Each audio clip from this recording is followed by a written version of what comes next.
उत्तर प्रदेश में हुए विधानसभा चुनाव के दौरान स्वामी प्रसाद मौर्य अपने बयानों को लेकर हमेशा चर्चा में रहे। मौर्य पूरे चुनाव के दौरान अपनी और सपा की जीत पर जमकर बयानबाजी करते रहे, लेकिन जब नतीजे सामने आए तो मौर्य न अपनी सीट बचा पाए और न ही समाजवादी पार्टी को इतनी सीट दिला पाए कि सरकार बन सके। इसके बाद मौर्य की चारों ओर खूब फजीयत हो रही है। उनके बयान भी इन दिनों मीडिया में चर्चा का विषय बना हुआ है। चुनाव के दौरान मौर्य बड़ी बड़ी डींगे हाँक रहे थे। पीएम मोदी और सीएम योगी को सत्ता से बाहर करने के दावे कर रहे थे और उन्हें सबक सिखाने की बातें कर रहे थे, लेकिन यूपी की जनता ने उन्हें हराकर ये बता दिया कि मोदी और योगी से पंगा लेने का अंजाम हार ही होता है। नतीजों के बाद सोशल मीडिया पर मौर्य का जमकर मजाक बन रहा है। साथ ही अब मौर्य को योगी की ताकत का अंदाजा भी हो गया है।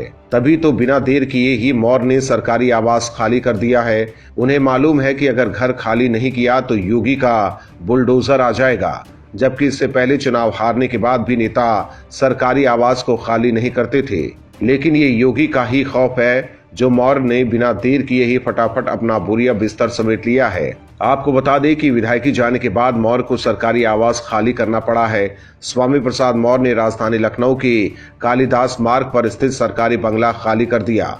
चुनाव हारने के बाद स्वामी प्रसाद मौर्य अब गोमती नगर स्थित अपने निजी आवास में शिफ्ट हो गए हैं।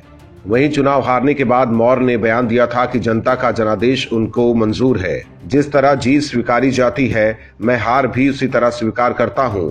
मौर्य ने बयान दिया था कि जिन मुद्दों के कारण मैंने बीजेपी छोड़ी है, उन मुद्दों को लेकर मैं फिर से बीजेपी के बीच जाऊंगा।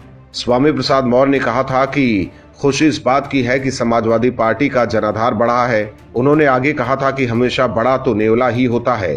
ये बात अलग है कि नाग और सांप दोनों ने मिलकर नेवले को जीतने नहीं दिया। बता दें कि स्वामी प्रसाद मौर्य चुनाव से पहले मंत्री पद छोड़कर समाजवादी पार्टी में चले गए थे। उन्होंने बीजेपी पर पिछड़ों और दलितों की अनदेखी का आरोप लगाया था। पहले मौर्य पडरौना से चुनावी मैदान में उतरने वाले थे, लेकिन कांग्रेस नेता आरपीएन सिंह के बीजेपी में शामिल होने के बाद उन्हें फाजिल नगर से चुनावी समर में उतारा गया। हालांकि मौर्य अपनी सीट बचाने में कामयाब नहीं हो पाए और उन्हें हार का सामना करना पड़ा। Bureau report, OMH news. और भी वीडियोस देखने के लिए चैनल को सब्सक्राइब करें और बेल आइकन को दबाएं।